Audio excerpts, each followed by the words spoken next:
Edhe shtet, por edhe një shtet që e ka arkitekturën e vetë. Kur këto afate janë vendosur nga ata, pse personalizoni ju, që vetëm ju e çoni Shqipërinë në BE-n? Njëra pyetje, dhe e treta pastaj dhe pres përgjigjet me... Po këto afate nuk janë vendos në mënyrë abstrakte. Nëse vërtet ju jeni të bindur që në 2027 ne I përmbyllim kapitujt dhe në 2030 zyrtarisht jemi në BE. Po sikur t'ju propozohet që me që ju jeni absolutisht të sigurt që kjo do të ndodh në 2027,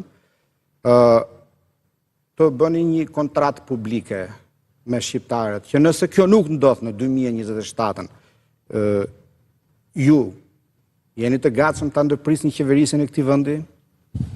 Sepse ky është premtimi më I madh, ky është kamuni që po tundet shumë dhe besoj që edhe në emër të kësaj po I merrni votat.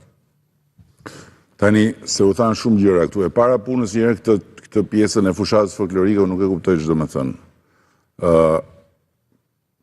Se faktikisht Ka ca momente, zoti kryeminist. Ka ca momente fushata. Mund të flas unë tash se kjo është habi e madhe, unë do pres njëri më burrë. Ndjes, okay.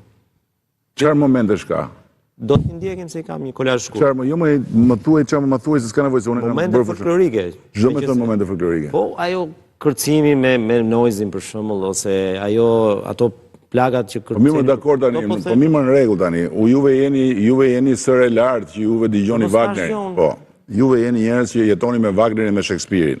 Ne të tjerët, ja, këto kemi. Noizin, muzikën popullore, kemi muzikën qytetare, korçare dhe shkodrane. Këto kemi ne. Juve jeni me Wagnerin, me Shakespearein dhe ju shqetëson, po ç'është kjo? Po çfarë do me thënë kjo tani? Shqiptarët ju paguajnë për kryeministër dhe jo për shqiptarët, shiko, mos e qani radhën e shqiptarëve. Mentor, mos e qani radhën e shqiptarëve, se shqiptarët ja u kanë treguar në mënyrë të përsëritur që nuk kanë një respekt madh për çfarë flitet në këto mjediset ku mblidheni bashkë edhe flisin emër të shqiptarëve. Këtyre mjediseve jeni edhe ju. Ju filloni që në 7 mëngjesit. Po, patjetër.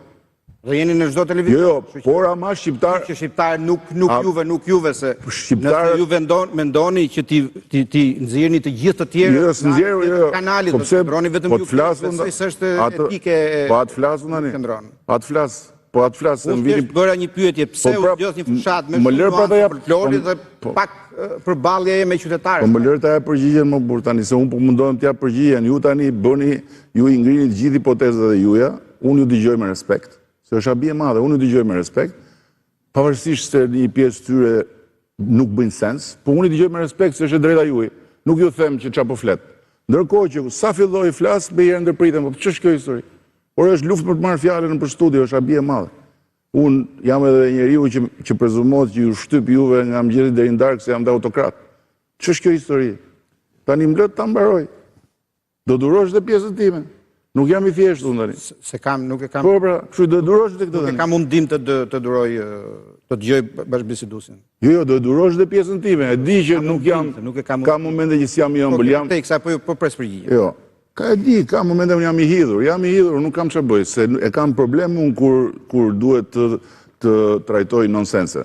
Kështu që, kjo e folklorit për mua nuk qëndron është kot. Dhe unë mendoj që përkundrazi madje, fakti që fushata, fakti që një parti politike shfaqet në një shesh dhe nuk vjen si një armat që vë tribunën atje dhe fillon ban ato fjalimet e të mërshme po vjen si një bashkësi qytetare që edhe këndon, edhe kërcen, edhe krijon një atmosferë pak më të relaksuar për njerëzit që janë aty xhanëm, jo për ata që ndjekin. Ata që ndjekin janë lirë, ndjekin mos ndjekin, po për njerëzit që janë aty. Se vinë njerëzit aty, I thrasim, I mbledhim, po ata kënaqen. Ka kënaqen se janë bashkë, është një bashkësi, jemi familje e madhe ne, mentor, Partia Socialiste. Tani çfarë problemi ka këtu? Llogaridhënie dhe biseda me qytetarët ne kemi bërë 4 vjet. Unë praktikisht fushatën time e kam 4 vjet.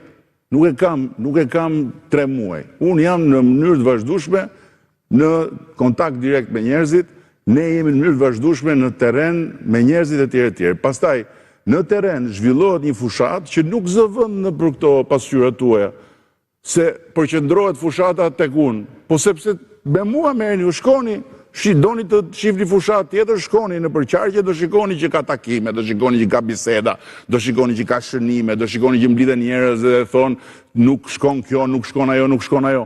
Po nuk mund të bëjmë ne takimin e madh në qytet me muhabet. Ne shkojmë atje për të dhënë mesazhet kryesore. Ndërkohë që gjithë kjo që kërkoni ju, bëhet atje. Po juve jetoni këtu, shihni njëri tjetrin, shihni dhe ekran dhe thoni s'bëhet. Po pse faji im është, unë e pasqyroj fushatën në televizor. Shkoni. Është faj kasetave ai. Shkoni. Ai është faj dy ansh. Mor zotri, shkoni. Mor zotri, nuk të ndalon njeri ty fare të vish. S'të ndalon fare njeri. 10 vjetësh po. Tani, kjo historia e kasetave është një tjetër idiotësi, sepse në të gjithë planetin, po, jepet mesazhi, po. Po bimë si ka mundësi. Ua. Se del nga një temë në tjetrën, zotë Kryeminist. Më mirë dalu nga një temë tjetër. Dalim te dy pyetjet e zotit Kikia. Meqense sepse kjo u ezaurua. Po shpjegoj fushatën. Jo, po shpjegoj fushatën që s'bëhet me llogaridhënie. Kjo e ezaurua pyetja e parë. U ezaurua. Po rregull. Kë doni tjetër ju?